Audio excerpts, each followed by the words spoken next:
విశాఖ ఉక్కు ఆంధ్రుల హక్కు అంటూ నినదించి సాధించుకున్న విశాఖ ఉక్కు కర్మాగారాన్ని ఆ మధ్యలో మోడీ సర్కారు ప్రైవేటీకరణ దిశగా అడుగులు వేయటం, ఆ ప్రయత్నాల్ని అడ్డుకోవటానికి పోరాటాలు చేసినా ఫలితం లేని పరిస్థితి.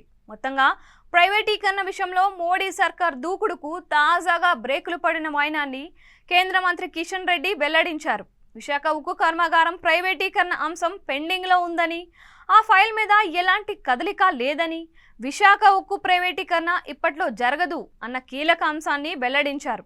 కేంద్రంలో మోడీ సర్కార్ విధాన నిర్ణయంతో వైజాగ్ స్టీల్ను ప్రైవేటీకరణ చేయాలన్న అంశం తెర మీదకి వచ్చినప్పటికీ ఆ అంశం ముందుకు కదలకపోవటానికి కారణం విశాఖ ఉక్కును కొనుగోలు చేసే పెద్ద సంస్థలు లేకపోవటమే.